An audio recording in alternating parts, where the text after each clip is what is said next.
his bald head around as well. But I'm sure that you also have wondered at some point who is truly the strongest fighter in anime and manga. Well, this fight will truly decide who is on top, and I promise the conclusion is far from what you think it's going to be. And now, while there's many different ways to compare these two, I think the most straightforward way is to match them up in 3 different rounds.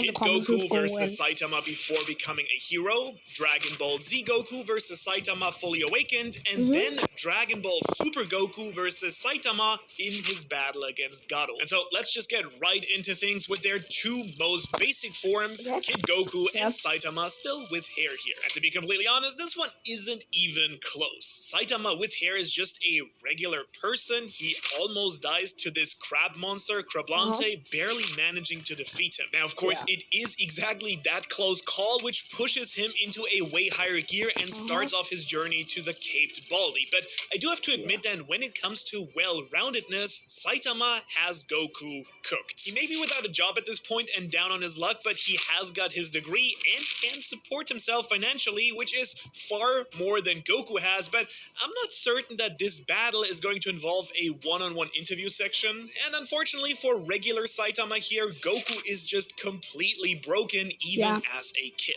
You see, Dragon Ball basically started out as a simple retelling of the journey to the West. It's the iconic story of the Monkey King Sun Wukong, which means that Goku's powers, abilities, and also his equipment are all that of a godlike figure. Now, I'm not saying that he is a god, at least not yet, but what I am saying is that he is strong enough, even as a kid, to accomplish some truly insane feats. Not only can his power pole stretch all the way to the moon, like we can see him do to Monster Carrot, which is this Mafia Rabbit boss, but we also see him pick up a car and toss it in the very first chapter of Dragon Ball. In other words, Goku is incredibly skilled and versatile right from the get-go. With his flying Nimbus, he can soar around the skies at incredible speeds. He's durable enough to tank RPG rocket explosions at point-blank range. And at one time he gets shot in the head, he's just casually shaking it off. And then after just a few years, he can even already rival the strength of his master Roshi, who we've seen literally blow up the moon so that he could stop a raging Great Ape Goku as well. Oh yeah, and that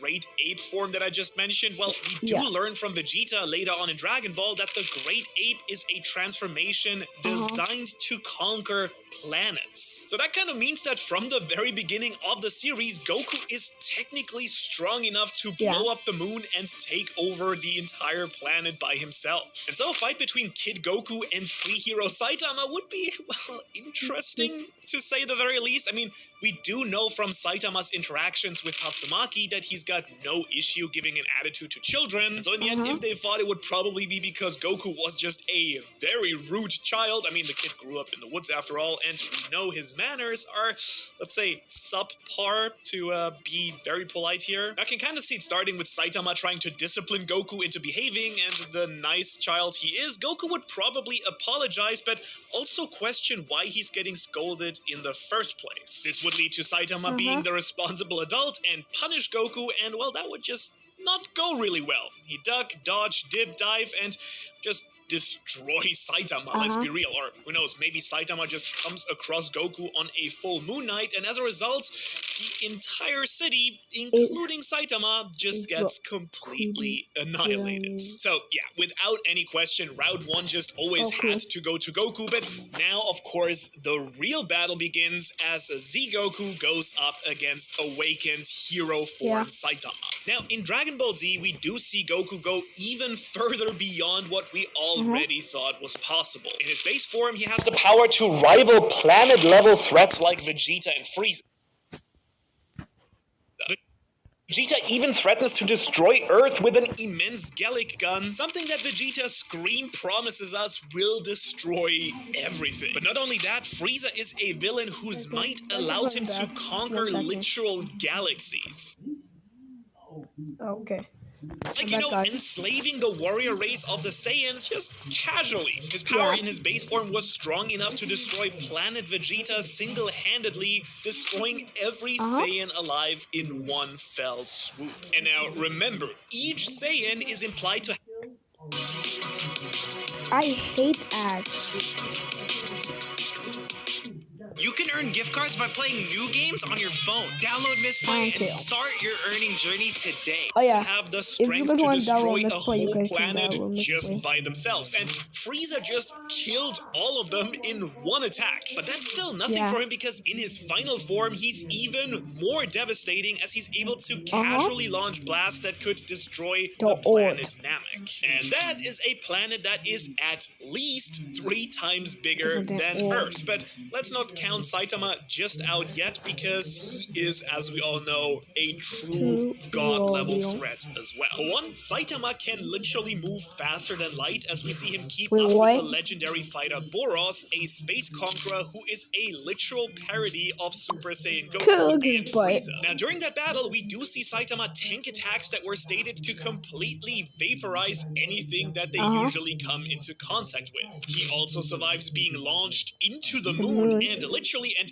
I can't even begin to describe how absurd this is, jumps back to the planet. In this panel, Saitama seriously just does a little hop and travels over 200,000 miles in a matter of seconds. And then, of course, this battle is topped off when Boros reveals that his final attack could completely destroy the entire planet's surface, to which Saitama just shrugs it off and defeats him with a single serious punch. In other words, this Saitama is very much a force to be reckoned with for Goku. And now that I did mention Super Saiyan Goku, so how much more powerful does Goku actually get when he gets that beautiful, lush, golden, spiky hair? I should grow my own hair out again. Well, Super Saiyan is the legendary transformation that the Saiyans can achieve, and it's a power that boosts their strength to truly insane levels. 3 to be precise. With Super Saiyan 1, his power is 50 times stronger than in his base form. Then on top of that, when you boost up to Super Saiyan 2, that strength is boosted up to 100 times stronger. In fact, it's that crazy amplifier which lets Gohan, Goku's son, defeat the invincible villain Perfect Cell, a character who was literally Frieza, Vegeta, Goku, and the world's strongest warriors all combined into one. That guy had literal infinite regeneration and the strength of a Super Saiyan, but Gohan just completely erased him from existence with his infamous father-son Kamehameha. But the real nightmare is, of course, the super iconic Super Saiyan 3. Because when Goku grows that rockstar hair, he gets a mind-bending 400 times boost. And also, guys, the Super Saiyan 3 is harder to master and harder to sustain. Like, harder to stay in the phone for long. So keep that in mind. Boost to his own power. To put that into perspective, it's a form so incredibly strong that simply the act of transforming into it creates worldwide tsunamis, earthquakes, and rips the entire sky apart. That's right, he literally begins to destroy entire cities, shattering buildings by just barely putting out his base energy. In fact, apparently this insane output even threatens to destroy the entire planet, at least according to Tien. But not only that, Kibito Kai can actually feel Goku's ki radiating from the Kaioshin realm as well, which is just a very fancy way of saying that Goku's power output can be felt across literally the entire universe. As it turns out, we actually do have a visual map for what the Dragon Ball universe does look like, and it's these giant snow globe type of structures. And so based on statements about Buu, in addition to various comments from the gods, it's pretty safe to estimate that the mortal realm and the distance from that to Kai's planet is at least billions of light years across. In other words, we're talking about distances that you and I can't even begin to nearly comprehend. But yet Goku can shake it by simply tapping into his full power. And we're not even talking about the truly insane output that this form actually gives him. He's able to damage the mythical Majin Buu, an ancient demon of pure evil that has the ability to kill gods and destroy not planets, but... And he can transform into Kid Buu, regular Buu, what's that other Buu? Yeah, I'll tell you guys in one of the shorts.